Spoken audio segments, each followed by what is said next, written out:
I was visiting my grandmother, and she lives in the isolated hills of northwest Alabama. And we were sitting around the fireplace telling stories, and my great uncle had come by to visit since I was in town. And I was telling them about a recent trip to Paris, and he suddenly started to shift a little bit, and he said, yeah, I was there in Paris with Patton. Suddenly the room grew very quiet. My great uncle had never spoken about the war, but what he wanted to tell me that night was how he helped liberate a women's concentration camp. That to him was, I think, one of the most horrific things that he saw, and it's what he felt was the most important thing to tell us about that night. It's been over 30 years since I made a promise to my great uncle to tell others what he had seen with his own two eyes. And as a filmmaker, I'm finally able to fulfill that promise.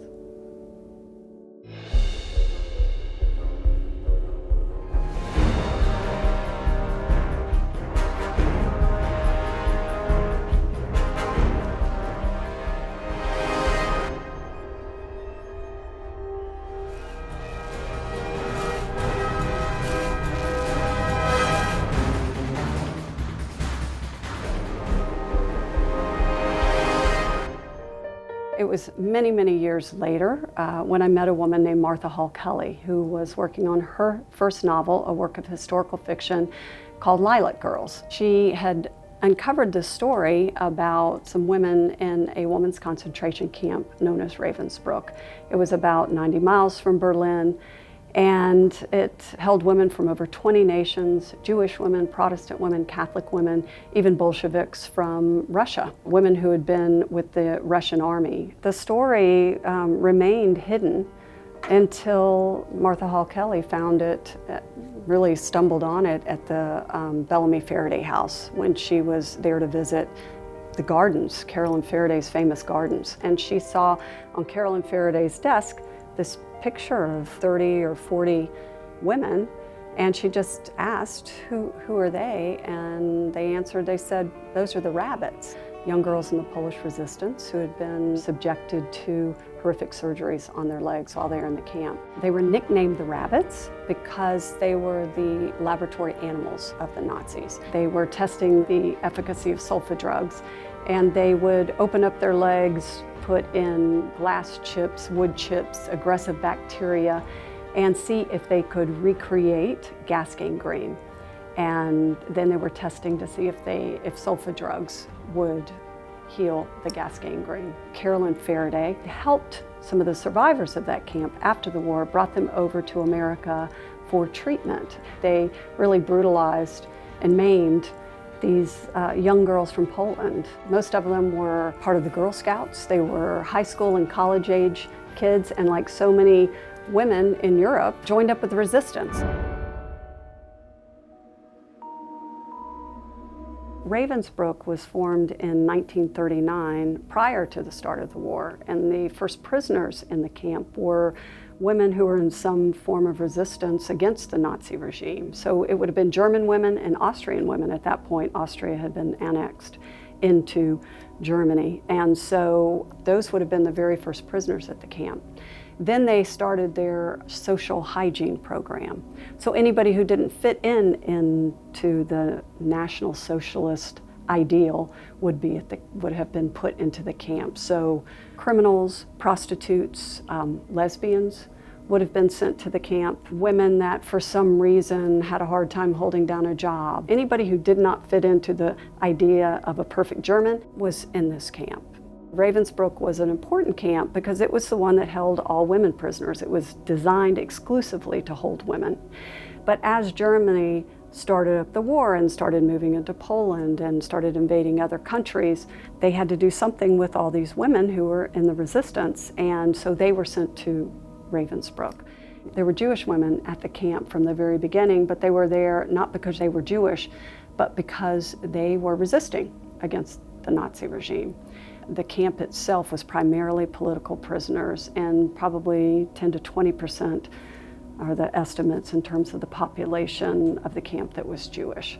But so all walks of life, all kinds of women would have been at that camp.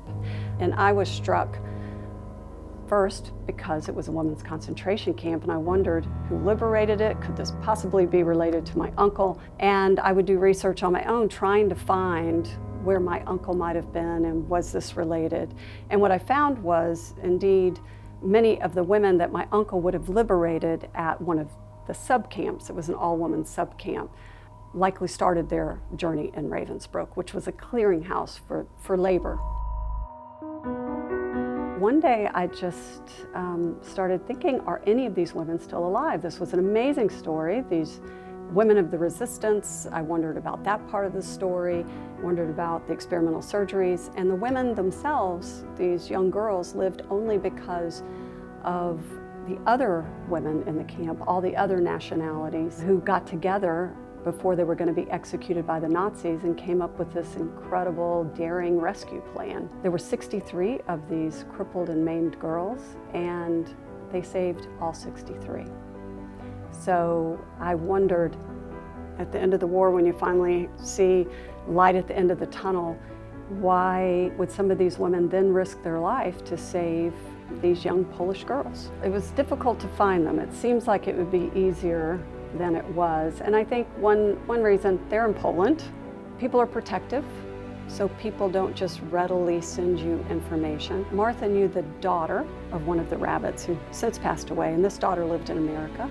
And I had written to her, and she answered me back and said some of the survivors would be at the commemoration of the liberation of the camp. It was the 70th anniversary of the liberation of the camp, and 2 of them would be there in 2 weeks. So we had 2 weeks to scramble, pull together a crew, figure out the funding, and get there. Eventually we were able to meet them, find them, and arrange an interview. And that started our process. So once I was able to make contact with them and other people in the Polish community, then I was able to find the other 2, and we found there were 4 survivors when we started the project, and I was able to talk to all 4 of them. And then eventually I found a woman in the French resistance who had helped them both in the camp and was the connection between these women and Carolyn Faraday and Mies Postelvenet. She was still alive in Paris, and eventually I was able to interview her as well. And so what I wanted to do is tell the story from their perspective, let them tell us exactly what happened. We found an interpreter, and I lucked out that I found this wonderful girl who lives in Berlin, but she's Polish.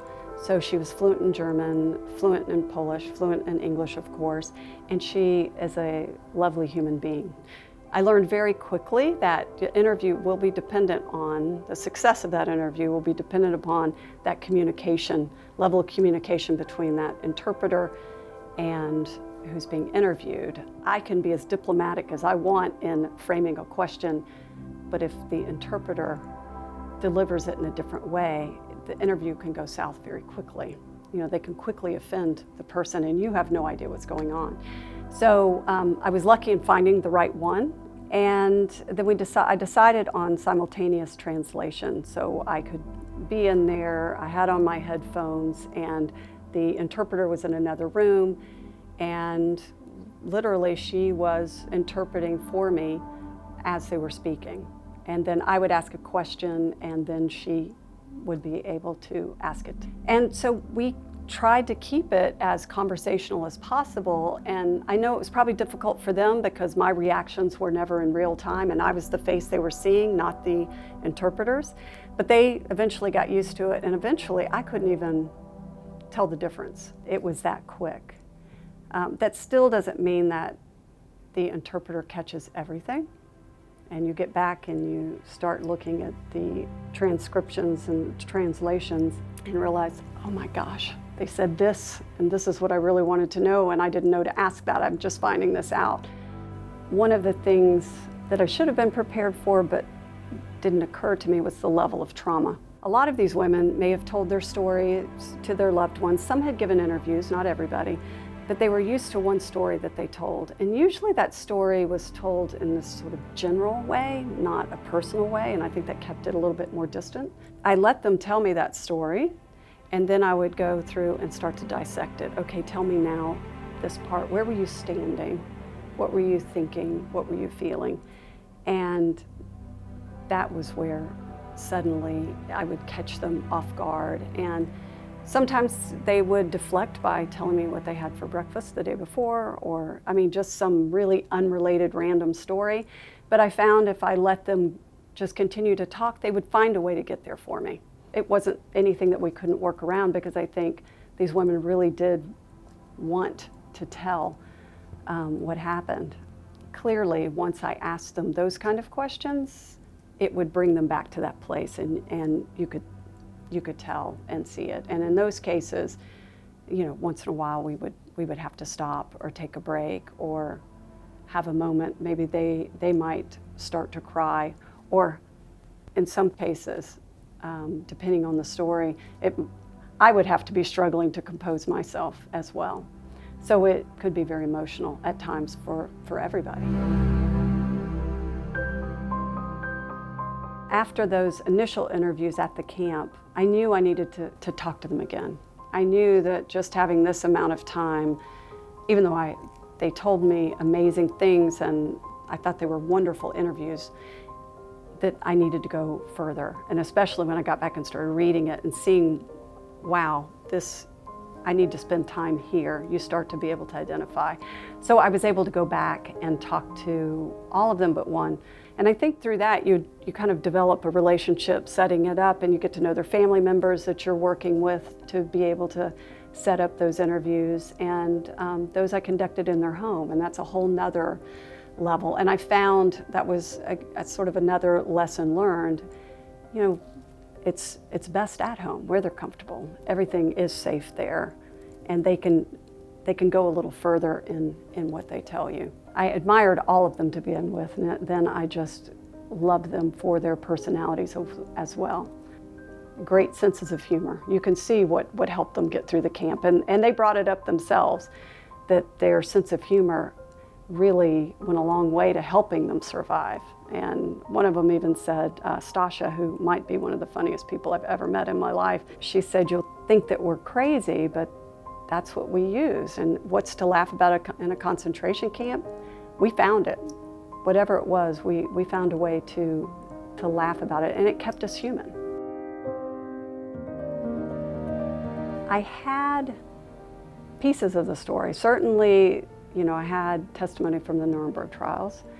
I had a book that Wanda Potofska, one of the women I interviewed, that she wrote after the war that detailed their experiences. So I had kind of a basic blueprint, but I also really did try to let them tell me what was emotionally important for them. What came out was much more than just that one story about the rescue. We hear about compassion and this strength and this solidarity that started from the very beginning in the camp, how women helped one another.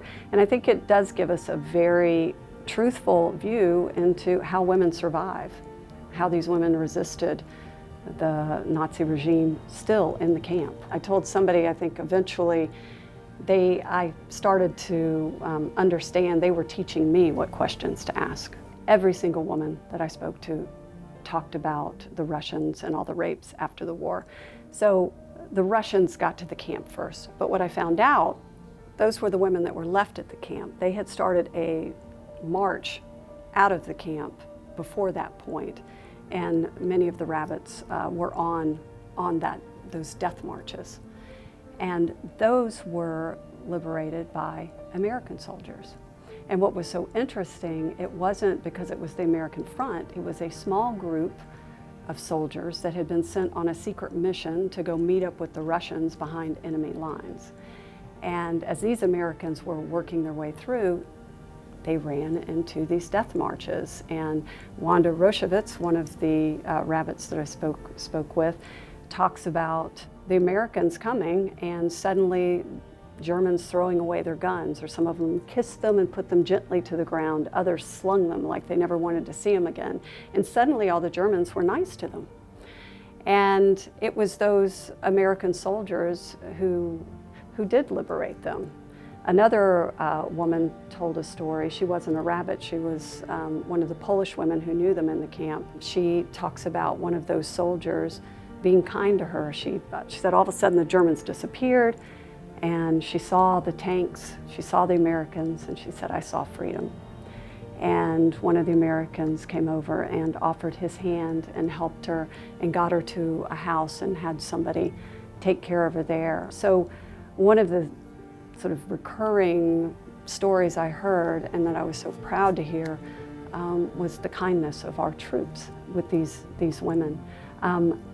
So when I was looking up and researching about that particular group of American soldiers who liberated that death march, there was one still living. We were able to find one of those men who liberated those death marches, and we were able to talk to him, and it was so interesting because he's telling us about we're arriving in this town, it's getting dark, and Wanda Roshevitz talking about we're struggling walking in this town, this horrific death march, you know, it's getting dark. And he's talking about what the Germans are doing, and she's talking about from her perspective. He was fascinating. He was an Orthodox Jew from New York. He said he went over really wanting to kill every German that he saw. And when in one of these towns, he ran into one of the Ravensbrück survivors. And so he went up to her to talk to her, and they were speaking Yiddish. And she told him about being in the camp and German guards helping her, and Germans in the town. And I think one of the things that keeps coming out in this story as these women are talking was the very thing that Arthur Bleibus, the veteran, said was, he goes, "I was just blown away that Germans helped, but I thought all Germans were evil." And he said, and I said to her something that wasn't wise, but it was what I was thinking at the time, I guess there are bad Germans and there are good Germans. And he said, and now I realize that's true. There are good Americans, there are bad Americans. And he said, that's more of the truth of it. It's just not so simple. I think the other thing I discovered when I was researching the camp is that a lot of the women would try to sketch. They would try to capture the horror of the camp and what they were seeing. I think a lot of them realized it was important to document what was happening. And we have very few photographs, no archival footage that I know of. I've looked for it everywhere. And really the truest representation of what was going on in the camp are those sketches. And they aren't necessarily, a lot of them are just charcoal. You know, it's whatever they could find at the time on whatever they could gather up at the time. Remember, all of this is punishable by death. So it was a very courageous act to create this art in the camp, to try to document what was going on in these atrocities. And so the more I started to discover so much of it, so much wonderful documentation, even of the rabbits. I think for the women in the camp, this sight of 60+ young girls on crutches and these horrific injuries to their legs, it stuck with all of them. So I actually have sketches of the rabbits themselves in the camp. And I think once I realized that, I knew that's what I wanted to work in terms of the visual. So we even tried to work it in with rotoscoping. So I have the archival footage of, let's say, the invasion of Poland.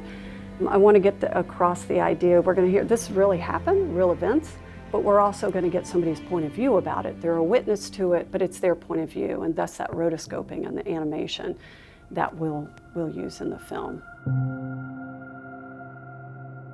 So while we were filming in Lublin, Poland, we met up with a woman who's in charge of a museum there that covers the resistance in Poland.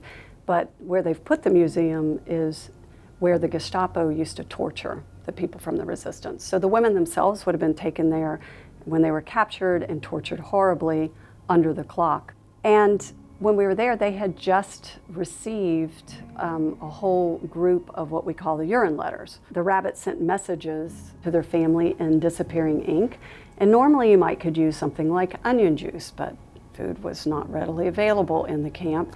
And they realized they could use their own urine.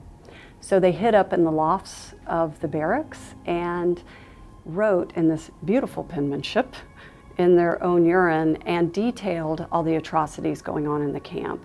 They not only wrote about the operations, but who was responsible, what they thought was happening, the dates of the surgeries, any information that they felt might be helpful, not only for the families back home to know what was happening, what had happened to their daughters, but to be able to be used in war crimes trials after the war, which they were all determined that the Allies were going to win and that justice was going to prevail, and they wanted to make sure it prevailed for those women in the camp. There are many reasons the other women in the camp came together to save the rabbits, but I think a large part of it was they were a living proof of the horrors of the camp.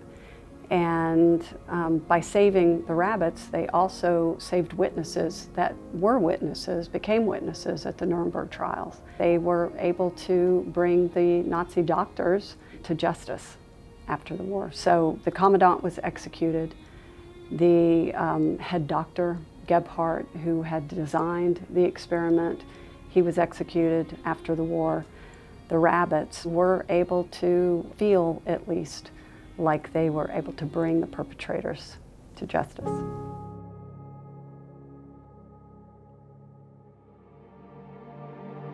Our biggest production challenge, other than finding the women, convincing them to let me interview them, and doing this in Poland and France with the language barriers, the next thing was, it's really funding. Between Atlanta, the fundraisers I held in Atlanta and fundraisers I held in Chicago, I was able to fund really the first big trip over to be able to go to the homes of these women and get these in-depth interviews I needed, a lot of B-roll footage, and I got a lot accomplished in those 2 weeks. But it really was just fundraising, people giving to the project because they believed in it. As I went along, the story was always being written and rewritten. And by the time I got to the point of, okay, let's start pulling this together, I knew where I wanted to go. And I already knew from the interviews, those moments of truth that I was getting, something that I felt was really important for people to understand about the story. So luckily, there was a lot of that material, and it really was more paring it down. What tells this point the most effectively, and whose voice do we need to hear from at this moment? It's a daunting task, but I think once the story was crystallized in my mind, it really was just going through and pulling it from those sections. It's already, there's complex material in terms of understanding the camp and how it works, because you can't fully grasp what the women are telling you unless you start to really understand how a concentration camp works. On one level is this simple story about these girls seeking freedom and what they needed to do to get there, but the world that they're in is so foreign to us. And you think you understand it, but I found again and again and again that all of a sudden I had new meaning from what they said because I started to really understand how the system works. So I want to make sure that the audience gets that world, and so I don't want them having to guess about where we are time-wise. But I will say that at the beginning, I have the narrator of the film will be Wanda Potofska, and she's speaking to us as an old lady. And so she is the one that's going to be narrating through this story, not just the knowledge of being there, but also a little bit of the perspective of where this is going. I do start really in the present, and I will bring it back to the present, but we will hear her journey in between.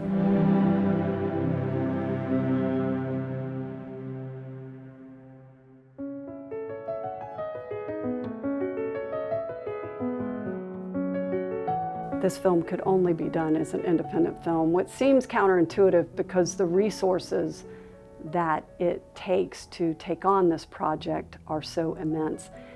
But I think that might scare away a bigger entity. Oh, we'll never find the women. Oh, you know, we'll have this problem and that problem. How will we ever tell this story? Because they wouldn't have gone in and done the research. I think that is the strength of independent films, because it relies on, not on logic, but on passion. Having full creative freedom is very important for me, and especially with this kind of project, because one of the main themes of the story is the fact that it was all these diverse women, all these different cultures, countries, languages, religions, political beliefs that came together to rescue the rabbits. And like I said, that's one example of a multitude of what happened every day in that camp. I've been trying to protect this from any political point of view, any religious point of view, and trying even culturally to make sure that the women are able to tell their story and that I'm not enforcing my own ideology or one that might be convenient for the time. And I've been able to steer clear of that because I'm independent. I came to realize that compassion is the strongest thing we have.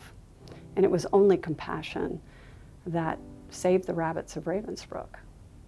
There was no other way to defy the Nazis. And in fact, their blindness, this ideology of this might makes right ideology, and their determination and firm belief that self-interest rules, that's why these women were able to beat them in the camp, why they were able to always come up against them and find a way around them, because they were blind to the fact that these women would have helped each other, that they would have risked their lives for one another.